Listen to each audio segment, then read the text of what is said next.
This is Rob Tebbutt for Boxing Social in association with Betfred. Delighted to be joined by, well, trainer of 4 world champions now, Shane McGuigan. We're in the immediate aftermath of Lawrence Okolie's stunning 6th round knockout win over Krzysztof Glowacki. Shane, congratulations. Thank you very much, mate. Yeah, what a night. It was good fun. 3 good wins. We would like 3 knockouts, but we got 2 and a good performance from CBS as well. So, yeah, 4th world champion I've trained, and I feel like he's really improving. You know, obviously, it's a real nice. It was a good style for him to be able to really showcase what we've been working on, and stuck to the game plan brilliantly. Everyone always tries to walk left with southpaws, always tries to get over their lead foot, but I noticed pretty early on. Well, I noticed in a lot of footage that I watched of him that he's really bad at tracking when people go right. He swings his foot around, he resets all the time. So early on, Lawrence just frustrated the life out of him. Jab from low to high, was changing the angle of the jab in the body, lots of feints because he had good head movement and he always tries to time you. So lots of feints early, let him get back to centre, jab, and he looped the right hook around the side. He boxed really well. He really showcased what we've obviously, as I said before, what we've been working on, but what he's capable of. You know, as a trainer, you know, you want to be able to work with guys that can pick up things and they're adaptable and they're coachable, and he's just taken to it brilliantly. You know, he's just full of, you know, vigor and life and energy, and you know, he's a great person to have in the gym. He's just a great athlete, and I'm really enjoying the process. Obviously, all of the accolades that come off the back of it, like being a world champion, and hopefully unifying and working our way to becoming the undisputed, or you know, Lawrence becoming the undisputed champ of the cruiserweight division. You know, there's a lot of work to be done within this division before we move on to heavyweight, and he's just bounced on the world scene and really stamped his authority. Talk to me about beforehand. I've just spoken to Lawrence, came over here, and he said that beforehand he was worried that he wasn't feeling nervous at all. He just felt like just another normal fight. Now, we've all said that all week. He's been cool, calm and collected. What does that say about him, the fact that he was able to be like that beforehand and go and execute? Shows where he knows he's going. You know, certain people have put too much pressure on world titles. At the end of the day, it's just another opponent. And yes, his only 2 defeats are against Usyk and against Bradis, you know, he's obviously mixed it at a huge level before, but that doesn't really mean anything really when you don't have the physical attributes to be able to get to Lawrence, and he didn't have those. You know, he tried at times, but he just got completely outboxed, broken down and taken out. It was a masterclass. So those lack of nerves were you know, for probably also the fact that there wasn't a crowd as well. He takes it all in his stride. He loves this. You know, he loves the attention, and you know, he's not big-headed with it. He's just, you know, he has fun with it. You know, and that's why I think, you know, people really need to get behind him and actually forget about those performances with Matty Askins and other people. You know, we don't even want to talk about that. We want to talk about moving forward, matching in with the right people, and putting on fights like that, putting on displays like that. I really think he's only going to get tested when we get up to heavyweight.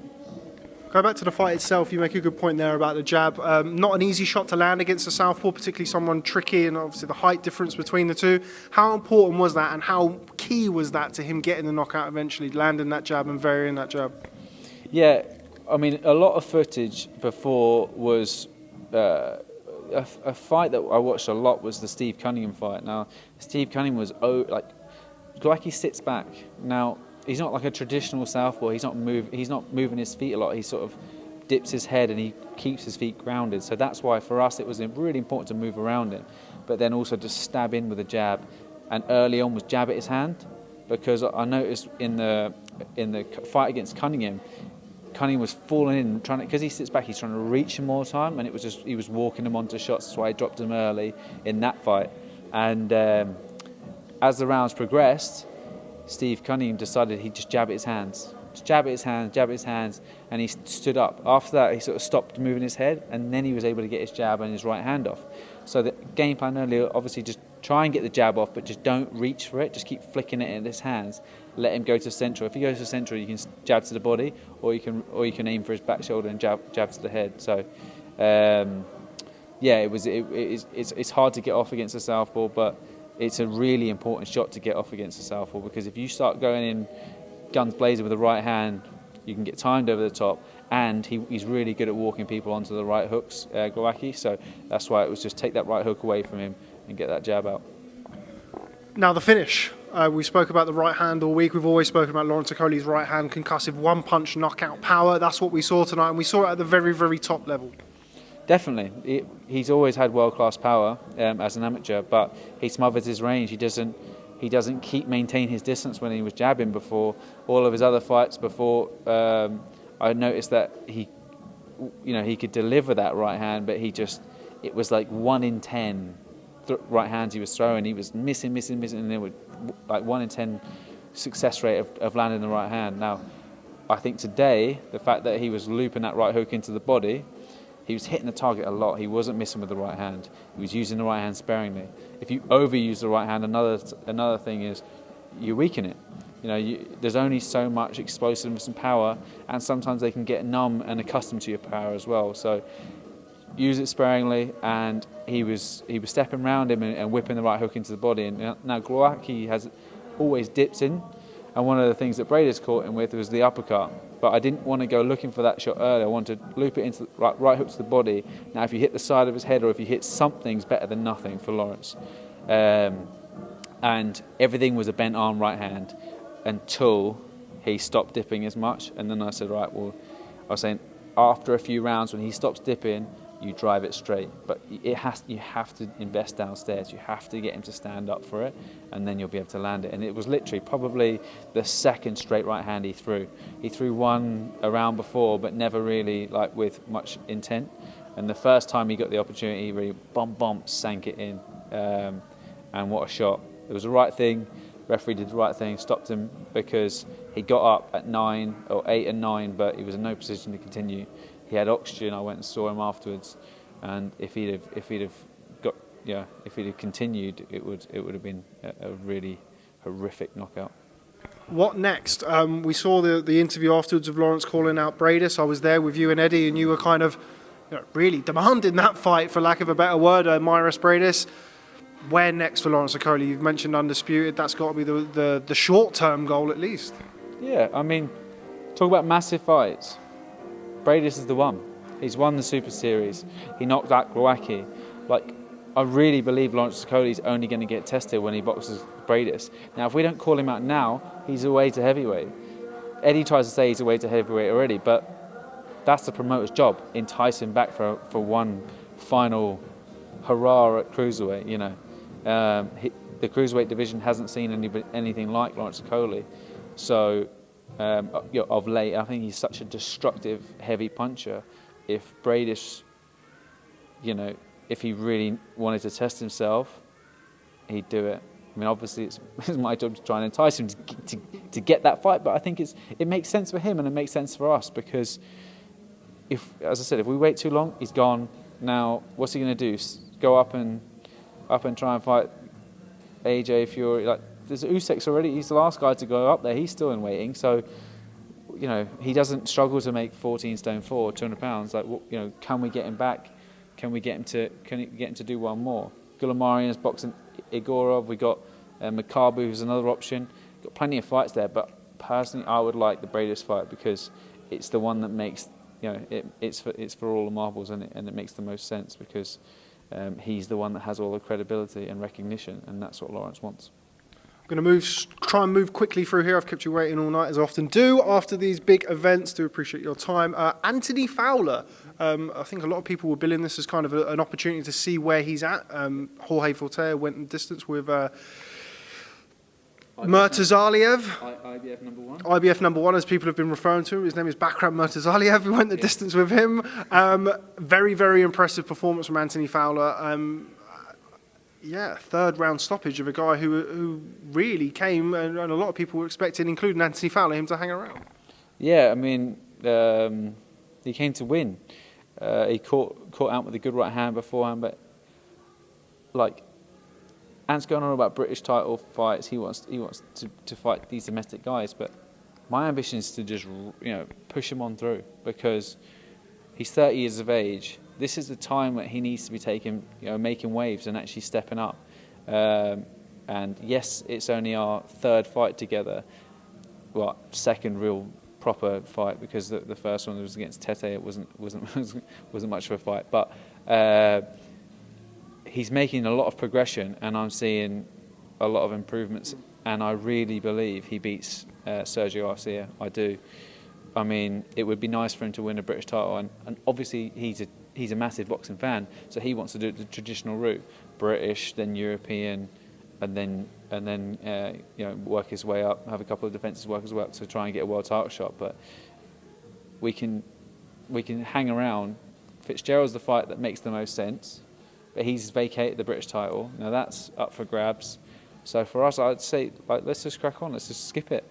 I had Josh Taylor. He never boxed for a British title. I had Carl Frampton. He never boxed for a British title. They both boxed for European titles.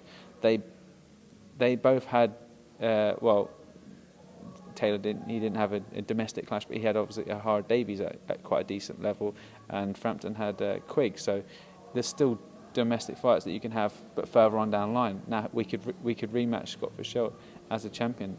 So for me, I just want to, I want him to crack on with his career, progress, and get tested, because that's when you're going to see the best Anthony Fowler, which I think's, I think he's going to win a world title.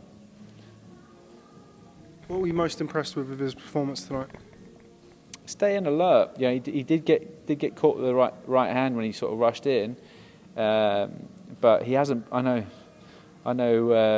It's everyone's in this situation, but he hasn't boxed in 7 months, and he maintained his distance and he used his feet, as Eddie said in a post-fight interview, and as Anthony said, if he'd have boxed like he used to box, moving his head, swaying from side to side, and not tracking his feet, that would have been a really hard night's work for him. But tracking his feet in and out of range is so important for Anthony now, and also making sure that he's in the correct position to deliver the power. And he dropped that guy with a jab, and he finished him off on the right hand. He's got world-class power. We still need to work a little bit on his head movement, his feet in and out, quicken things up, but he's progressing rapidly. So those are the two McGuigan's gym fighters who got a stoppage. Of course, there was one who didn't. Chris Billam-Smith let the side down, going the distance in all seriousness against a very, very tough man in Vasyl Dukar. We knew beforehand that it was going to be one of those fights, despite his kind of slightly misleading record. Good fight, as predicted. Yeah, I mean, I thought it was a great performance. Obviously, I heard Derek Chisora went up and told Chris that he needs to move his head a little bit more and not get hit, which seems quite bold. But he got caught a little bit too much, but he didn't feel like Dukar was able to hurt him. And with guys like that, you can get dragged into their fight a little bit because they're so physically tough. But he was more than comfortable in there. Yeah, he was tired a little bit, but it was up to him because he set such a good pace. He could have killed the clock and he could have boxed and spun around that guy and tried to just jab his head off. But that's not what you're here to do. This is entertainment. We're trying to. He knows he needs to be entertaining to get headlines, and he knows that he wants the headline in Bournemouth. He wants Eddie to bring a show back for him. So you need to go on and put performances on and make them exciting and get knockouts. And he was this close away from knocking Dukar out, but he did the right thing to get working behind the jab and vary the power up a little bit.